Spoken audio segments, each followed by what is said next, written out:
السلام عليكم ورحمة الله وطابت أوقاتكم بكل خير مشاهدينا الكرام.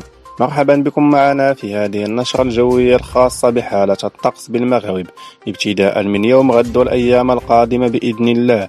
إذن سوف نقدم لكم آخر التوقعات الجوية بالمغرب وآخر تحديثات نماذج الطقس العالمي، فلا تنسوا دعمنا بلايك والاشتراك في القناة وتفعيل الجرس لكي يصلكم كل جديد الفيديوهات والنشرات الخاصة بحالة الطقس ببلادنا المغرب. وعلى بركة الله نمر إلى التفاصيل. وبالنسبة للتوقعات يوم غد إن شاء الله نسبيا ستكون الأجواء صافية إلى قليلة السحب في معظم مناطق المملكة، مع احتمال عودة أمطار الخير خلال الأيام القادمة إلى بلادنا التي سوف نقدم لكم في هذا الفيديو المفصل، وسوف نقدم لكم المدن المعنية إن شاء الله.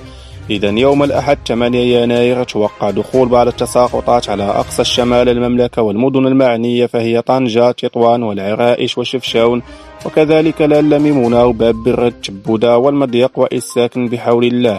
أما الفترة الصباحية من يوم الاثنين ستكون أجواء غير مستقرة مع احتمال تساقطات مطرية على الرباط، بن سليمان، سيدي علال، التازي وللميمونة، وكذلك وزان وشفشاون والعرائش وأصيلة وتطوان، وكذلك أمطار حاضرة على طنجة والفنيدق والمضيق والقنيطرة وتاونات. والحمد لله أمطار جد معتبرة إن شاء الله سوف تشهدها أقصى شمال المملكة، واستمرار هذه التساقطات المطرية في الفترة المسائية على شمال المملكة على المدن التي ذكرنا لكم من قبل قليل، مع احتمال عودة أمطار الخير خلال الأيام القادمة. أمطار غزيرة ومعتبرة أعزائي المشاهدين إن شاء الله سوف تشهدها المملكة إن شاء الله، وسوف نقدم هناك أمطار قادمة كذلك خلال المدى البعيد يوم الخميس 12 إن شاء الله يناير، فيتوقع أن تكون أجواء غائمة مع احتمال بعض الزخات المطرية شمال المملكة بحول الله. والمدن المعنية بهذه التساقطات المطرية فهي في الشمال الغربي للمملكة، ستكون على العرائش وتطوان وأصيلة وللميمونة وشفشاون وسيدي علال، التازي والرباط، وقد تصل حتى الدار البيضاء وبن سليمان بإذن الله. أمطار معتبرة إن شاء الله سوف تستمر كذلك على الدار البيضاء والجديدة وبن سليمان، وكذلك على سيدي علال، التازي وسيدي سليمان والخميسات وقرية محمد وفاس والحسيمة. ستكون بعض التساقطات المطرية إن شاء الله. هذه التوقعات بعيدة المدى وسيكون لنا تفصيل. فلا تنسوا دعمنا بلايك والاشتراك في القناة ليصلكم كل جديد الفيديوهات، ودمتم في حفظ الله ورعايته.